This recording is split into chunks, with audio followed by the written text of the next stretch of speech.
Terima kasih telah klik video ini. Melanjutkan konten kemarin yaitu Light Novel Tenjura volume 21. Jika kalian belum menonton video sebelumnya, link gua taruh di deskripsi. Jangan lupa subscribe, like, dan komen. Ya, gua agak sedikit maksa sih, biar video ini bisa menjangkau para umat Tenjura di seluruh dunia nyata dan goib. Oke, siapkan wifi tetangga, cemilan, kopi, teh, pop es, dan batagor, dan lain-lain. Dan mari kita mulai videonya. Yari. Di sini, Van bertanya kepada Felgrin, "Mengapa kau datang ke sini untuk memberitahu kami tentang hal itu? Apa sebenarnya tujuanmu?" Sejenak, Felgrin menatap dingin ke arah Van yang menanyakan pertanyaan tersebut. "Aku tidak menginginkan apapun darimu. Luminaslah yang ingin kuajak bicara tentang masalah ini, dan juga adikku yang imut." Mendengar hal itu, Veldora menatap curiga. Lalu kemudian Felgrin menyuruh Veldora, "Adikku yang bodoh, dengarkan kakakmu ini. Saat kegelapan yang kau buat ini menghilang, maka kau harus segera pergi ke pohon suci." Felgrin tahu Filwe akan membuat Milim menghancurkan pohon suci. Meskipun pernah gagal sekali, Filwe bukanlah orang yang langsung menyerah. Apalagi dia sekarang berhasil mengendalikan Milim. Jadi dengan kata lain, Filwe tidak punya alasan untuk berhenti. Dengan tersenyum muram, Felgrin berkata, "Dia benar-benar ingin menghancurkan planet ini. Baiklah, aku akan mencoba menghentikannya."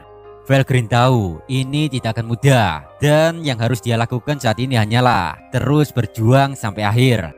Itulah pelajaran yang Felgrin petik saat melawan Rimuru, bahwa tidak ada sesuatu yang mustahil kalau berusaha sekuat tenaga, meskipun itu melawan musuh yang kekuatannya sangat-sangat gak ngotak.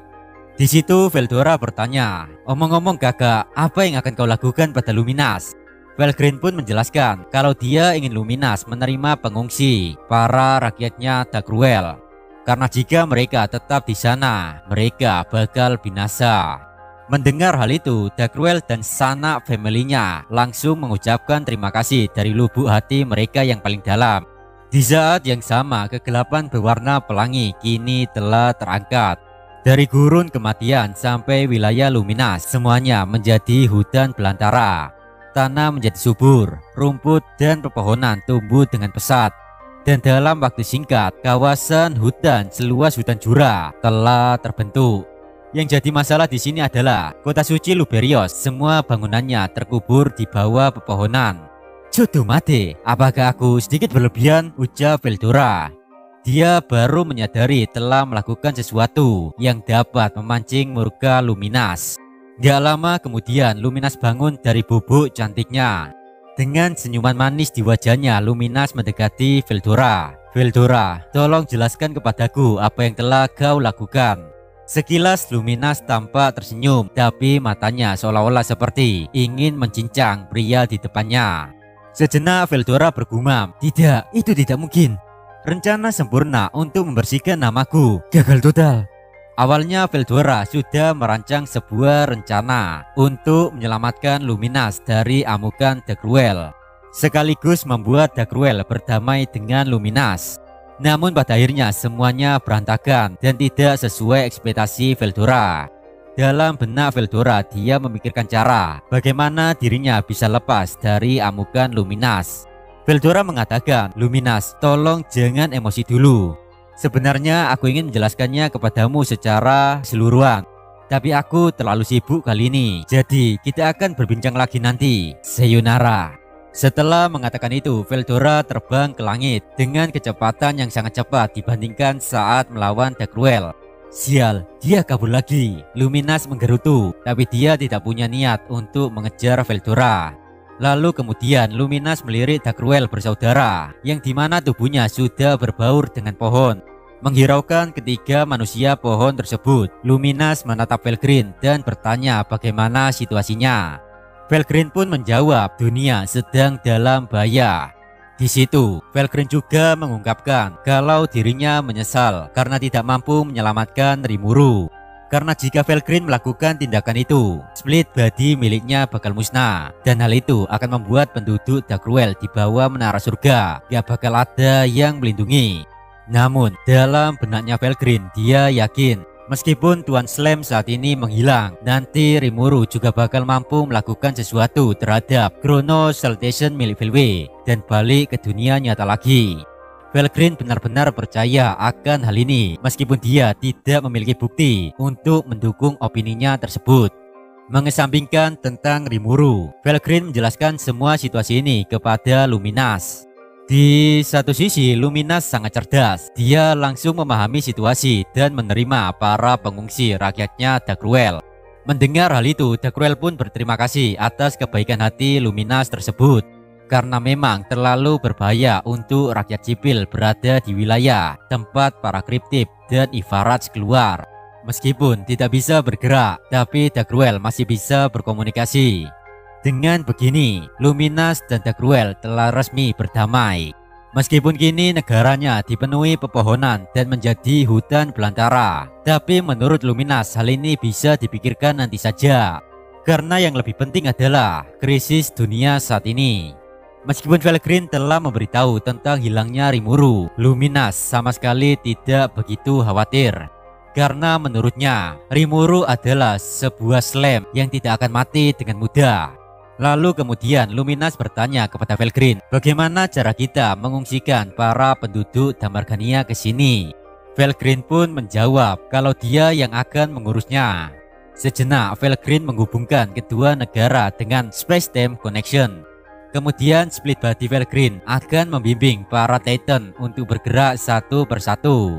Intinya kekuatan ini kayak pintu kemana saja gitu bre. Sambil melakukan hal ini, tatapan mata Split Body Felgrin tertuju pada menara surga. Dia merasa resah sampai-sampai Felgrin mengerutkan keningnya.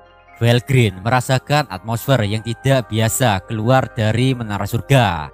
Meski tampaknya masih agak sedikit lama Ivarats, naga penghancur dunia untuk muncul, tapi Cryptip sepertinya bakal muncul lebih cepat dari yang Felgrin perkirakan. Ras Cryptip memiliki tingkat ancaman yang lebih tinggi daripada kelas bencana, karena dia gak mungkin bisa melawannya sendirian. Felgrin juga memutuskan bahwa tidak perlu memberitahu para pengungsi tentang fakta ini, karena yang ada semua orang malah putus asa. Sekedar mengingatkan saja, Cryptip adalah ras yang berasal dari dimensi lain. Mereka lahir dari Magicjules Ivarats, naga penghancur dunia. Cryptip memiliki penampilan beragam, mulai dari yang berbentuk rubah, kelinci, hingga serangga seperti kumbang dan tawon. Ukurannya pun bervariasi, ada yang kecil dan ada pula yang besar. Hampir semua Cryptip adalah binatang tak berakal dan tidak memiliki kecerdasan apapun. Mereka tinggal di dunia lain, di mana mereka terus-menerus bertengkar satu dengan yang lain dalam sengketa wilayah. Mereka juga mampu bereproduksi secara aseksual atau reproduksi tanpa kawin. Tapi kebanyakan dari mereka terlahir murni dari Magicjules. Jika Cryptip memperoleh kecerdasan, ada kemungkinan bagi mereka untuk mengambil bentuk manusia dan memperoleh kekuatan sebanding dengan Demon Lord Awakening. Contohnya adalah para Injektor. Mereka adalah subspesies dari Cryptip yang berasal dari Zelanus. Zelanus adalah seekor Injektor yang dibesarkan oleh Veldanava. Dia merupakan seekor serangga Cryptip dengan kecerdasan. Sesuai dengan namanya, yaitu Injektor, mereka memiliki penampilan dan ciri-ciri seperti serangga. Contohnya kumbang, tawon, dan semut. Bahkan ada juga yang memiliki bentuk seperti laba-laba dan kalajengking. Kembali ke cerita utama, penerimaan para pengungsi penduduk Damargania saat ini dipimpin oleh Louis. Louis menggunakan otoritasnya sebagai paus untuk menenangkan para pengungsi. Masyarakat kota suci Luberios kini juga berada dalam situasi yang sama dengan para pengungsi. Banyak dari mereka kehilangan rumah, sehingga semua orang mengungsi di Kadernal. Karena ada batasan jumlah orang yang dapat diterima di satu tempat, maka dari itu mereka disebar ke tempat penampungan bawah tanah dan ke asrama di berbagai bagian Gunung Suci. Sementara itu, orang-orang kuat mengadakan pertemuan strategi. Anggota utama yang berkumpul adalah Felgrin, Luminas, Gunter, Ultima, Sion, tiga putra Dagruel, Adelman, Gadra, Albert, dan Basara. Yang terakhir, Dagruel, Ven, dan Glesor. Di situ Dagruel berkata, "Minasan, kita harus mencoba menghentikan kriptip tersebut sebelum mereka terbang menuju tempat-tempat lain." Mendengar ucapan Dagruel, semua orang setuju dan Luminas pun menjawab, "Bencana ini terjadi karena kau tidak bisa diandalkan dan meninggalkan tugasmu menjaga gerbang tersebut." Sontak saja Dagruel merasa bersalah. Dia hanya bisa menundukkan kepalanya. Dari sudut pandang orang ketiga seperti Felgrin, pertarungan ini hanya membuang-buang waktu saja. Felgrin berkata, "Seperti yang kalian tahu, ketika Ivaraj keluar, kita harus menghadapi mereka. Dan jika kita harus melakukannya sambil mempertahankan planet ini, akan sulit untuk memberikan segalanya." Memang bagi mereka yang belum mengetahui ancaman Ivaraj, sang naga penghancur dunia, tidak akan memahami apa maksud perkataan Felgrin. Dari pembicaraan ini, Luminas menyimpulkan kalau mereka tidak hanya berurusan dengan ras kriptip saja, melainkan juga mereka harus melawan Ivaraj. Tapi menurut Luminas, gak ada pasukan yang bisa menghentikan mereka. Yang ada, semua pasukan hanya akan mati sia-sia. Ketika mendengar penjabaran Luminas, Basara menganggukkan kepalanya. Dia juga setuju bakal bersedia turun ke medan pertempuran. Meskipun kabar baiknya semua orang telah pulih berkat paradok kesuburan Veldora, tapi hanya bermodalkan orang-orang yang berkumpul di sini saat ini untuk menahan para kriptip dan mencegah Ivaraj. Itu merupakan bukan solusi untuk masalah ini.